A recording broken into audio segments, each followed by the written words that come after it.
Hello மக்களே, நான் நல்லா இருக்கேன், நீங்களும் நல்லா இருப்பீங்கன்னு நினைக்கிறேன். இப்ப நாம எங்க இருக்கோம்னா ராமேஸ்வரம்ல இருக்கோங்க.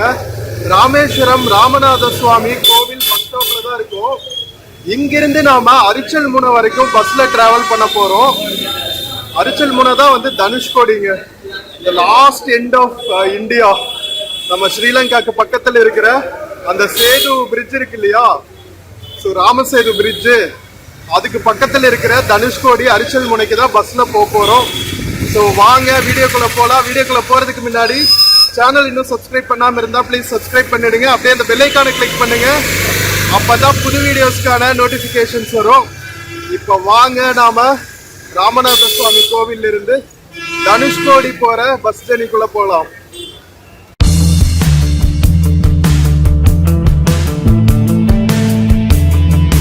நம்ம ராமநாத சுவாமி கோவில் மேலவாசல் கோபுரத்தில் இருந்து கொஞ்சம் ஒரு 100 மீட்டர்ஸ் உள்ளுக்குள்ள வந்தா பஸ் ஸ்டாண்ட் இருக்குங்க, கோவில் பஸ் ஸ்டாண்டு. இங்க பாருங்க, இங்கிருந்து கோவில் அக்னி தீர்த்தம் பார்க்கிங் லாட்டு இங்கெல்லாம் போறதுக்கு பக்கம். ஸோ இங்க ராமகிருஷ்ண மடம் ஒன்று இருக்கு, அதுக்கு பக்கத்துல தான் பஸ் ஸ்டாண்டு. ஸோ இங்கிருந்து நமக்கு அரிச்சல் முனைக்கு பஸ் கிடைக்கும். வெயிட் பண்ணுவாங்க, பஸ் போயிட்டு திரும்பிட்டு வருமா. இன்னும் ஒரு 5 மினிட்ஸ் நம்ம வெயிட் பண்ணோம் பஸ் வர்றதுக்கு.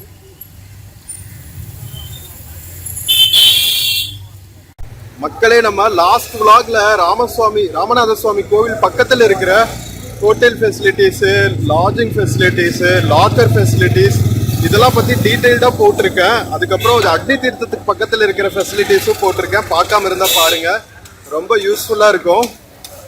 இங்கே உள்ளுக்குள்ள சுற்றுறதுக்கு இந்த மாதிரி நிறைய ஷேர் ஆட்டோஸும் அவைலபிளாக இருக்குங்க. இன்கேஸ் நீங்கள் குரூப்பாக வந்தீங்கன்னா ஷேர் ஆட்டோவும் எடுத்துகிட்டு நீங்கள் ஃபுல்லாக சுற்றி பார்க்கலாம். அக்னி தீர்த்தம், அரிச்சல் முனை பக்கத்தில் நிறைய ஏரியாஸ் இருக்குங்க. அப்துல் கலாமோட சமாதி, அப்துல் கலாம் அவர்களோட சமாதி வந்து பேய்கரும்பு அப்படிங்கிற ஒரு ஏரியாவில் இருக்குது, பஸ் ஸ்டாண்டுக்கு பக்கத்தில்.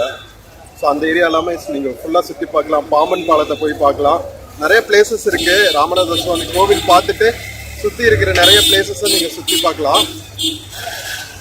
வெயிட் பண்ணுவாங்க, பஸ் வரட்டும்.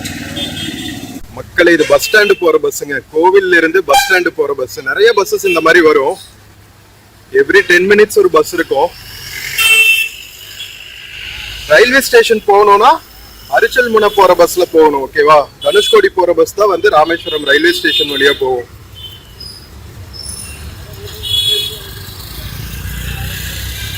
பஸ் ஸ்டாண்டுக்கு 7 ரூபாங்க டிக்கெட்டு. தனுஷ்கோடிக்கு எவ்வளவுன்னு தெரியல, ஒரு 20 கிலோமீட்டர்ஸ் இருக்குன்னு நினைக்கிறேன்.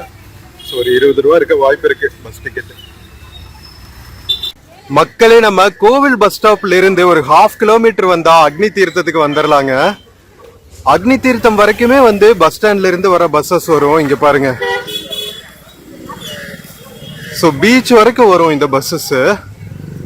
ஸோ இங்கிருந்தே வந்து நமக்கு தனுஷ்கோடிக்கும் பஸ் இருக்குங்க. இங்க நின்றுட்டு இருக்கு பாருங்க, தனுஷ்கோடி அரிச்சல் முனை போற பஸ் தான் 1Cன்னு சொல்லிட்டு நாம இந்த பஸ்ல கிளம்பிடலாங்க. செம்ம பியூட்டிஃபுல்லான நம்ம ராமேஸ்வரம் அக்னி தீர்த்தம் பாருங்க. இது தனுஷ்கோடி போற பஸ் 1C. வாங்க ஏறுவோம். மக்களே, நம்ம பஸ் போர்ட் பண்ணியாச்சுங்க. ராமேஸ்வரம் தீவுக்குள்ள இந்த மாதிரி நிறைய பஸ்ஸஸ் ஆப்ரேட் பண்றாங்க. டூரிஸ்ட்க்கு பட்ஜெட்ல டிராவல் பண்றதுக்கு ரொம்பவே யூஸ்ஃபுல்லா இருக்கும். ஸோ இங்கிருந்து அட்லீஸ்ட் ஒரு 20 கிலோமீட்டர்ஸ் இருக்குங்க தனுஷ்கோடி அரிச்சல் முனை. அந்த எண்டு பாயிண்ட் வரைக்குமே பஸ் போகுமா, 1 ஹவருக்கு ஒரு பஸ்ஸு. நம்ம இங்கே வந்துட்டா இங்கிருந்து உங்களுக்கு ஃப்ரீயாக இருக்கும். கோவில் போயிட்டா நிறைய ரஷ் ஆகிடும். டிரைவர் பாருங்க, டிரைவர் கண்டக்டர் நான் உள்ளுக்குள்ள இது பண்ணிட்டு இருக்கேங்க, திட்டி குதிச்சுட்டு. இன்னைக்கு நல்லா மழை பெய்யறதுனால மேகமூட்டமா சூப்பரா இருக்குங்க கிளைமேட். இல்லாட்டி வெந்து புடுங்கிடும். ஏப்ரல் மாசம் நம்ம டிராவல் பண்ணிட்டு இருக்கோம். மக்களே, பஸ்ன்னு 10 நிமிஷம் கழிச்சு தான் எடுப்பாங்களாங்க கண்டக்டர் நான் சொன்னாரு. அது வரைக்கும் வாங்க நாம கடற்கரையை ரசிக்கலாம். இதுதான் அக்னி தீர்த்தம் மக்களே. இங்க பாருங்க, கோவில் ஃப்ரண்ட்லயே நம்ம லாஸ்ட் வீடியோல டீடைல்டா போட்டிருப்பேன் அங்க என்னென்ன ஃபெசிலிட்டிஸ் எல்லாம் இருக்கு, ட்ரெஸ் சேஞ்சுக்கு என்னென்ன ஃபெசிலிட்டிஸ் எல்லாம் இருக்குன்னு சொல்லிட்டு. சூப்பரா இருக்குல்ல? சொகுசு படகு சஃபாரி இங்கிருந்து கிளம்புவாங்க. ஜெட்டி இருக்கு பாருங்க.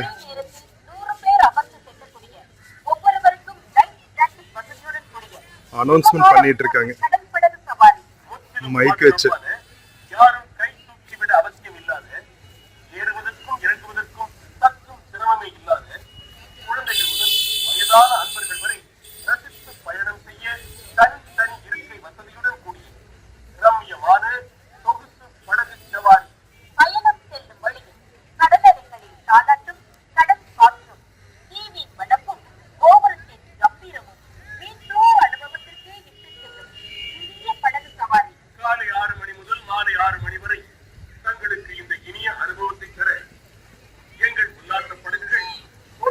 மக்களே பாத்தீங்களா, காலையில 6 மணில இருந்து சாயங்காலம் 6 மணி வரைக்கும் ஒரு 5:30 மணிக்கே வந்துருங்க. Last trip 5:30 கிளம்பிடுவாங்க. சூப்பர்ல. சரி வாங்க மக்களே, நம்ம தனுஷ்கோடி பஸ்ல போய் உட்காருவோம். அரிச்சல் முனை பஸ்ல. தனுஷ்கோடியில இருக்கிற அந்த முனைக்கு பேரு அரிச்சல் முனை. மக்களே கரெக்டா 9:15 ஒரு பஸ் எடுத்திருக்காங்க. நம்ம அக்னி தீர்த்தம் கடற்கரையில இருந்து இங்கிருந்து ஒரு 3/4 மணி நேரம் ஆகும்னு நினைக்கிறேன். 25 கிலோமீட்டரு.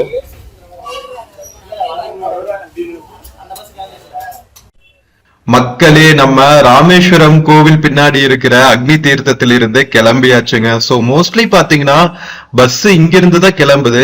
ஏன்னா அங்க கோவில் பக்கத்துல திரும்புறதுக்கு இடம் இல்லைங்க, அதனால இங்க பீச்சுக்கு வந்துடுறாங்க. அண்ட் இந்த பஸ் ஆப்ரேட் பண்றதுனால பஸ் ஸ்டாண்ட்ல இருந்து மக்கள் அக்னி தீர்த்தம் வரதுனாலும் பஸ்லயே வந்துடலாம். கோவில்ல இறங்கினாலும் கிட்டத்தட்ட 1 கிலோமீட்டர் உள்ள பீச்சுக்கு நடக்கணும். சோ இந்த பஸ் இருக்கிறதுனால நேரா அக்னி தீர்த்தத்துல வந்து குளிச்சு நீராடிட்டு அங்கேயே ஃப்ரெஷ் அப் பண்ணிட்டு லாக்கர் ஃபெசிலிட்டி எல்லாம் இருக்கு. பேக் எல்லாம் நீங்க அங்கேயே வச்சுட்டு அதுக்கப்புறம் சுவாமி தரிசனம் முடிச்சுட்டு வரலாம். உள்ளேயும் வந்து தீர்த்த நீர் ஆடணும்ல. சோ நிறைய சேஞ்ச் ஓவர்த்துக்கெல்லாம் வந்து உங்களுக்கு பிளேஸ் தேவைப்படும், பேக் வைக்கிறதுக்கு லாக்கர் ஃபெசிலிட்டிஸ் தேவைப்படும். ஸோ எல்லாமே வந்து அக்னி தீர்த்தம் பஸ் நிக்குது இல்லைங்களா, அங்கிருந்து ஒரு 100 மீட்டர்ஸ் போனீங்கன்னாவே உங்களுக்கு நிறைய ஃபெசிலிட்டிஸ் இருக்கும். ஸோ இன்கேஸ் நீங்க ராமேஸ்வரம் காலையில வந்துட்டு சுவாமி தரிசனம் முடிச்சுட்டு ஈவினிங்கே கிளம்பணும்னா கூட உங்களுக்கு நிறைய ஃபெசிலிட்டிஸ் இருக்குங்க கோவில் சுத்தியும். பஸ் வந்து நீங்க வெளியூர்ல இருந்து வர பஸ் வந்து டவுன்லயே நின்னுடும், கோவில் வரைக்கும் வராது. சோ நீங்க அங்க டவுன்ல இறங்கிட்டு அங்கிருந்து இந்த டவுன் பஸ் புடிச்சு வந்துக்கலாம். கோவில் வரைக்கும் வர ஒரு டவுன் பஸ் இருக்கும், அந்த டவுன் பஸ் புடிச்சு நீங்க அக்னி தீர்த்தம் வந்து இறங்கிட்டா அங்கேயே வந்து உங்களுக்கு எல்லா ஃபெசிலிட்டிஸும் இருக்கு, ஸ்டே பண்றது முதற்கொண்டு. ஓகேவா? சோ இப்போ நம்ம போயிட்டு இருக்கிற பஸ் வந்து அதே அக்னி தீர்த்தம் பஸ் ஸ்டாப்ல இருந்து அரிச்சல் முனை, அதாவது தனுஷ்கோடியில இருக்கிற அரிச்சல் முனை வரைக்கும் போற பஸ் தாங்க. சோ இது பாத்தீங்கன்னா இதுவும் அக்னி தீர்த்தத்துல இருந்து எடுத்து கோவில் வழியா தான் போகும். சோ இன்கேஸ் நீங்க கோவில் கோபுரத்துக்கு முன்னாடி என்ட்ரன்ஸ் பக்கத்துல ஸ்டே பண்ணியிருந்தீங்கனாலும் நீங்க தரிசனம் எல்லாம் முடிச்சுட்டு தனுஷ்கோடி பார்த்துட்டு வரணும்னா இந்த பஸ் எடுத்துக்கலாம். சோ நல்ல ஃபெசிலிட்டிஸ் இருக்குங்க. நம்ம பஸ் ஸ்டாண்ட்ல இருந்தும் பஸ் ஃபெசிலிட்டிஸ் இருக்கு. இன்கேஸ் பஸ் டைமுக்கு கிடைக்காட்டி கூட நீங்க இங்க கோவில் பக்கத்துல வந்துட்டு கோவில்ல இருந்து இந்த பஸ்ல ஏறிக்கலாம். சோ கனெக்டிவிட்டி நல்லாவே இருக்குன்னு சொல்லலாம். ரொம்ப அவசரமா இருந்துச்சுப்பா எனக்கு பஸ்க்கெல்லாம் வெயிட் பண்ண முடியாதுன்னா இப்போ ஷேர் ஆட்டோஸ் எல்லாம் இருக்கு பாருங்க, இந்த மாதிரி ஷேர் ஆட்டோஸ் பிடிச்சிட்டும் நீங்க அரிச்சல் முனை போயிட்டு வரலாம். கொஞ்சம் டிஸ்டன்ஸ் கிட்டத்தட்ட 25 கிலோமீட்டர், அதனால பஸ் தான் பட்ஜெட்ல இருக்கும்.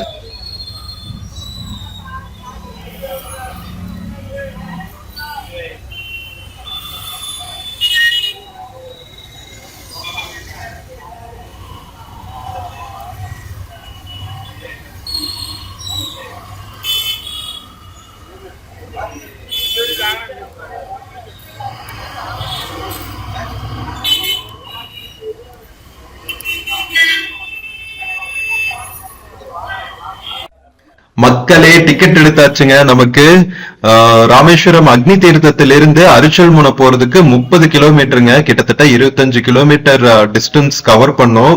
சோ இன்ஃபேக்ட் பாத்தீங்கன்னா அரிச்சல் முனையில இருந்து நம்ம ராமேஸ்வரம் கோவில் வரதை விட பக்கம் வந்து நம்ம அரிச்சல் முனையில இருந்து தலைமன்னார் போறதுங்க, இலங்கை தலைமன்னார் போறது. அரிச்சல் முனையில இருந்து ஒரு 20 கிலோமீட்டர் தான் நினைக்கிறேன். அது நம்ம இப்ப போயிட்டு இருக்கிற டிஸ்டன்ஸ் விட 5 கிலோமீட்டர் டிஸ்டன்ஸ் தான், நம்ம 5 கிலோமீட்டர் கம்மியான டிஸ்டன்ஸ் தான் வந்து நம்ம அரிச்சல் முனையில இருந்து தலைமன்னார் போற டிஸ்டன்ஸுங்க. சோ இலங்கை எவ்வளவு பக்கத்துல இருக்கும் பாருங்க. இன்ஃபேக்ட் பாத்தீங்கன்னா அங்க வந்து இந்தியாவோட மொபைல் சிக்னல்ஸ் எல்லாம் வராதுங்க. ஜியோ வந்து ஏதோ ஒரு சிக்னல் என்னமோ தான் காமிக்கும். பட் ஆனா ஏர்டெல் ஸ்ரீலங்காவோட சிக்னல் வந்து அங்க எடுக்க ஆரம்பிச்சிரும். சோ அந்த அளவுக்கு பக்கம் நம்ம அரிச்சல் முனை இலங்கைக்கு. சோ அந்த இடத்துக்கு தான் போறோம். அந்த பாயிண்ட்ல இருந்து தான் வந்து நம்ம சேது, ராம் சேதுன்னு சொல்றாங்கல்ல, சேது பாலம் அது வந்து இருக்கு அப்படின்னு சொல்றாங்க. நான் வந்து இலங்கை போயிட்டு வரும்போது கொழும்புல இருந்து சென்னைக்கு பிளைட்ல வரும்போது கரெக்டா நம்ம சேது கால்வாய் இங்க ராமேஸ்வரம் கிராஸ் பண்ணும்போது பைலட் அனௌன்ஸ் பண்ணிட்டு ஒரு டில்ட் பண்ணாரு பாருங்க. சோ மேல இருந்து கீழே இருக்கிற ராமர் சேது அந்த அமைப்பு இருக்கும்ல, உள்ளுக்குள்ள அந்த இதுன்னு சொல்லுவாங்க, இங்கிலீஷ்ல என்ன சொல்லுவாங்கன்னா கிரீக்ஸ்னு ஏதோ சொல்லுவாங்க, எனக்கு சரியா வேர்டு வரலைங்க. சோ அது பாக்குறப்போ அப்படியே செம்ம கூஸ் பம்ஸா இருந்துச்சு. கண்டினியூஸா இருக்குங்க அந்த மணல் திட்டுக்கள்னு சொல்லுவாங்க. நம்ம அரிச்சல் முனையில ஆரம்பிச்சு தலைமன்னார் வரைக்கும் கம்ப்ளீட் ஒரு மணல் திட்டு ஸ்ட்ரக்சர் வந்து நீங்க மேல இருந்தே பார்க்க முடியும். சோ ஒருவேளை ராமரே வந்து கட்டாம இருந்தாலும் நேச்சுரலாவே வந்து ஒரு பிரிட்ஜ் வந்து ஃபார்ம் ஆயிருக்குன்னு தான் சொல்லணும். நம்ம இந்தியாக்கும் ஸ்ரீலங்காக்கும் ஒரே நிலப்பரப்பு தானே. இந்திய சப்கான்டினென்ட்டை வந்து இணைக்கிறது வந்து ஒரு பெரிய விஷயம் கிடையாது நேச்சருக்கு. ஸோ அந்த மாதிரி ஒரு அமைப்பு ஏற்கனவே இருக்குன்னு தான் சொல்லணும். இப்ப நம்ம வந்து கோதண்டராமர் டெம்பிள் தாங்க தாண்டிட்டு இருக்கோம். நான் பர்சனலா வந்து ராமேஸ்வரம் தனுஷ்கோடிக்கு இது செகண்ட் டைம் வரேங்க. மேபி தேர்ட் டைம் நினைக்கிறேன். சின்ன வயசுல ஐயப்பன் கோவில் போயிட்டு வரும்போது இங்க வந்திருக்கேன். அது போக இன்னொரு டைம் வந்து ஒரு 7-8 இயர்ஸ் முன்னாடி வந்திருக்கேன். சேனல் ஆரம்பிச்சதுக்கு அப்புறம் இதுதான் ஃபர்ஸ்ட் டைம். எப்ப வந்தாலுமே வந்து இலங்கை தமிழ் மக்களோட அந்த வழி வந்து அப்படியே கண் முன்னாடி தெரியும். ஏன்னா தப்பிச்சு வரும்போது இங்கதான் நிறைய பேரை வந்து மணல் திட்டுகள்ல இறக்கி விட்டுருவாங்க. சோ இன்ஃபேக்ட் ஒரு சென்டிமெண்டலா ஒரு சாங் கூட இருக்கு அவங்க பட்ட துயரத்தை சொல்றதுக்கு. அந்த சாங்ல இருந்து ஒரு சில வரிகள். கந்தனானாலும் தாய்மடி போல் ஒரு சுகம் வருமா வருமா, கந்தனானாலும் தாய்மடி போல் ஒரு சுகம் வருமா வருமா, சொர்க்கம் சென்றாலும் சொந்த ஊர் போல் சுகந்திரம் வருமா வருமா, கண் திறந்த தேசம் அங்கே கண் மூடும் தேசம் எங்கே, கண் திறந்த தேசம் அங்கே கண் மூடும் தேசம் எங்கே, பிரிவோம் நதிகளே பிழைத்தால் வருகிறோம், மீண்டும் தாயகம் அழைத்தால் வருகிறோம், கண்ணீர் திரையில் பிறந்த மண்ணை கடைசியாக பார்க்கின்றோம், விடை கொடு எங்கள் நாடே கடல் வாசல் தெளிக்கும் வீடே, பனை மரக்காடே பறவைகள் கூடே மறுமுறை ஒரு முறை பார்ப்போமா, உதட்டில் புன்னகை புதைத்தோம் உயிரை உடம்புக்குள் புதைத்தோம், வெறும் கூடுகள் மட்டும் ஊர்வலம் போகின்றோம், விடை கொடு எங்கள் நாடே கடல் வாசல் தெளிக்கும் வீடே, பனை மரக்காடே பறவைகள் கூடே மறுமுறை ஒரு முறை பார்ப்போமா. மக்களே, இந்த சாங் வந்து ரொம்ப பெரிய சாங். இன்னும் வந்து அப்படியே கண் முன்னாடி கொண்டு வந்திருப்பாங்க அவங்க பட்ட துயரங்களை எல்லாம் விளக்கிறதுக்கு. சோ அந்த தேசம், அந்த மண்ணு வந்து நம்ம தொப்புள் கொடி உறவுகளோட மண்ணு வந்து இங்கிருந்து எட்டி பிடிக்கிற தூரத்துல தாங்க இருக்கு. புது பாம்பன் பாலத்தை கட்டுன திறப்பு விழாக்காக தான் நாம வந்தோம் ராமேஸ்வரத்துக்கு. சோ வந்த இடத்துல நம்ம தனுஷ்கோடிக்கு மறுபடியும் வரதுக்கான ஒரு வாய்ப்பு கிடைச்சது. இந்த இடத்துல இன்னொரு டிராஜடியும் நடந்துச்சுங்க. 1960s கடல் கொந்தளிச்சு நம்ம தனுஷ்கோடி நகரமே ஃபுல்லா வந்து தண்ணீர்னால மூழ்கடிக்க பட்டுருச்சு.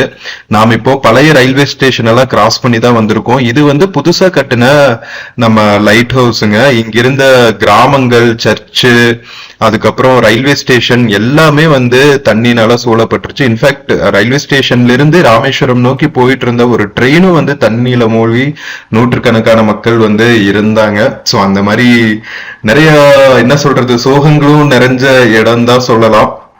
சோ இந்த பக்கமும் வந்து ஒரு ஸ்டோரி இருக்கு. நம்ம அரிச்சல் முனையில இருந்து ஒரு 20 கிலோமீட்டர்ல நம்ம யாழ்ப்பாணம், வடகிழக்கு மாகாணமான இலங்கையில இருக்கிற தமிழ் தேசம், அவங்க பட்ட துயரங்களும் வந்து நம்ம கண் முன்னாடி நிற்கும் இந்த பக்கம் வரும்போது.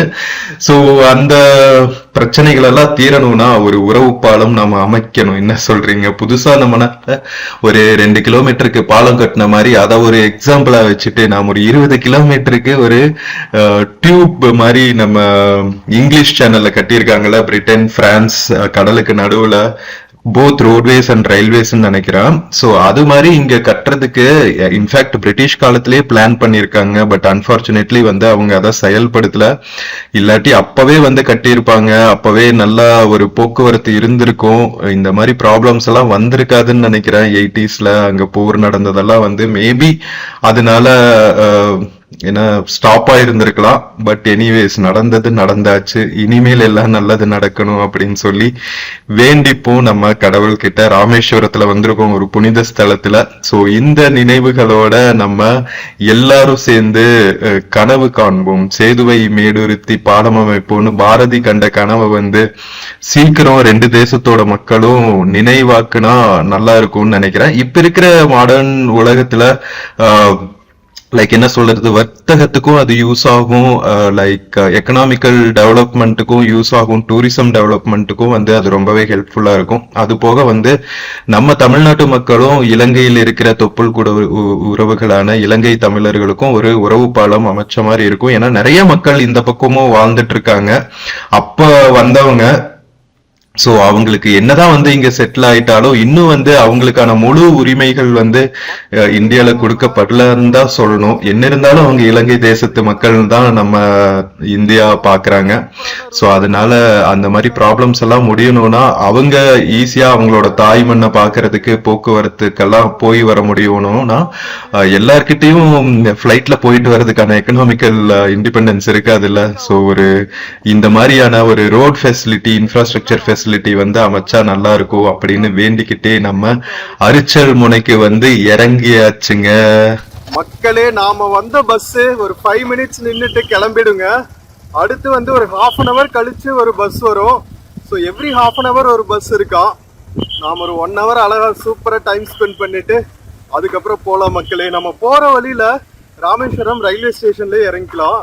ஸோ தட் உங்களுக்கு நெக்ஸ்ட் விலாக்ல வந்து ராமேஸ்வரம்ல இருந்து தாம்பரம் போற புதுசா இன்ட்ரடியூஸ் பண்ணிருக்கிற ட்ரெயின் விலாக் தான் போட போறேன். ஸோ மிஸ் பண்ணாம பாருங்க, ஓகேவா? ரொம்ப சூப்பரா இருக்கும். பல வருஷங்களுக்கு அப்புறம் பாம்பன் பிரிட்ஜ் வந்து ஓபன் பண்ணிட்டு ராமேஸ்வரம் ரயில்வே ஸ்டேஷன்ல இருந்தே வந்து தாம்பரம் வரைக்கும் புது ட்ரெயின் இன்ட்ரடியூஸ் பண்ணியிருக்காங்க. ஸோ நம்ம பாம்பன் பிரிட்ஜ் வழியா தான் போகும். செம்ம வியூவா இருக்கும். 4 மணிக்கு கிளம்பி நாம ஒரு 4:15 4:30க்கு பாம்பன் பிரிட்ஜ் கிராஸ் பண்ணுவோம். ஸோ நெக்ஸ்ட் விலாகும் மிஸ் பண்ணாம பாருங்க. இப்போ வாங்க மக்களே, நம்ம அரிச்சல் முனை போய் எக்ஸ்ப்ளோர் பண்ணலாம்.